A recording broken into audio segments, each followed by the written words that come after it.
Believe me और not, पर हमारे बैच की यही स्टोरी थोड़ी अलग थी। पूरी दुनिया कोरोना से बुरी तरह से अफेक्टेड थी। कहना नहीं चाहिए पर कितने अपनों को हमने इस पैंडेमिक में खो दिया। ऐसे टाइम पे मोटिवेटेड रहना बहुत मुश्किल था। हम सब ना चाहते हुए भी अपने अपने घरों में कैद थे। कौन सी कोचिंग, कौन सी पीयर लर्निंग। अभी ऑनलाइन बहुत अच्छा लग रहा है, पर हमारे लिए उस वक्त ये सडन ट्रांजिशन अडेप्ट करना इतना आसान नहीं था। एंड ऐसे वक्त में जब यूट्यूब में an honest day in life of J aspirant जैसी वीडियो देखो ना, तो बचा हुआ मोटिवेशन भी खत्म हो जाता है। लगता है कि लोग कितने परफेक्ट हैं, कितनी शिद्दत से पढ़ रहे हैं, एंड ऐसे में हमारा कुछ होना इम्पॉसिबल है। बट तब ये रियलाइज नहीं हुई कि वो ऑनेस्ट डे इन लाइफ वाली वीडियोस कभी ऑनेस्ट थी ही नहीं। मतलब मैं ऐसे किसी को झूठा नहीं बोल रहा हूँ, पर एक एवरेज जे एस्पिरेंट के लिए वो वीडियोस कभी ऑनेस्ट हो ही नहीं सकती। फिर सोचा कि हम सब एक करता धरता चैट जीपीटी की राय लेते हैं कि उनके अकॉर्डिंग एक honest day in life of IIT J aspirant क्या होता है। आखिर एआई को भी तो फ्रीडम ऑफ स्पीच होनी चाहिए।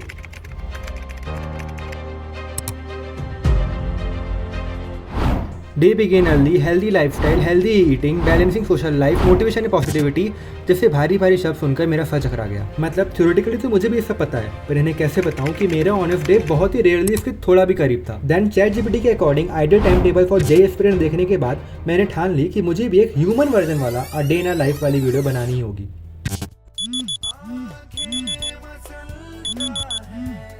तो मेरे दिन की शुरुआत कुछ इस तरह से होती है। 7 बजे का अलार्म स्नूज हो के 8 बजे का हो जाता है। फिर 8:30 बजे रियलाइज होता है कि उठना भी होता है। फिर 8:40 तक गिल्ट होता है कि काश जल्दी उठ जाते तो केमिस्ट्री का टॉपिक कवर हो जाता। प्रैक्टिकली 8:50 पे हमारी सुबह होती है। पर फिर 8:55 में 5 मिनट और 9 बजे फाइनली उठ गया वाला स्टेज होता है। ये छोटी छोटी आदतें गलत है आई नो, पर चीज़ों का पता होना और उन्हें रियल लाइफ में अप्लाई करना इज डिफरेंट। देन हर काम में चिड़चिड़ाहट होना, रात को देर जागना, नींद पूरी ना होना, एंड रोज क्यों नहाना है यार, ये मम्मी को बोलने की कभी हिम्मत ही नहीं हुई। फिर नहा धोकर राजा बेटा बनने के बाद अब बारी आती थी ब्रेकफास्ट की, पर घड़ी में 11 में काटा देख मम्मी से मांगने की हिम्मत तो होती नहीं थी, तो बस फिर छोटे मोटे जुगाड़ों से ही पेट भर लेता था। फिर फाइनली पढ़ने बैठता था। पहला टॉपिक खोलते ही मोबाइल खोलने की इच्छा हो जाती थी। बस एक एपिसोड देख लूँ फिर मन लगा पढ़ूंगा पक्का। घड़ी में 1 और घंटा बीत चुका होता था, इन पढ़ने का मोटिवेशन खत्म। पर ऐसा हर बार नहीं होता था। कभी कभी मेरे अंदर एक कट्टर जे एस्पिरेंट की आत्मा आ जाती थी। पढ़ते पढ़ते क्वेश्चन सॉल्व करते करते कब दोपहर खाने का समय हो जाता था पता भी नहीं चलता था। जितना सिलेबस एक हफ्ते में कवर नहीं होता, कभी कभी उतना एक दिन में हो जाता था। तो कभी कभी पढ़ने का जोश तो होता था, पर कमरा पढ़ने की हालत में नहीं। अब ऐसे में जितनी देर में कमरा साफ करता था उतनी देर में पढ़ने का मोटिवेशन खत्म। तो कभी कभी यूट्यूब में लेक्चर्स की जगह एनआईटी आईआईटी वाले भैया दीदी की वीडियोस देखता था, तो एक अलग ही मोटिवेशन मिल जाता था। मतलब इन बेचारों को भी तो पढ़ना पड़ा होगा ना, तो मैं किस खेत की मूली हूँ, राइट। फिर आता था दिन का सबसे मुश्किल डिसीजन भी और चैलेंजिंग भी, दोपहर की नींद। नहीं यार आज नहीं सोऊंगा, पर यूट्यूब वाले सर ने तो बोला था कि दोपहर में पावर नैप लेना जरूरी होता है। हे।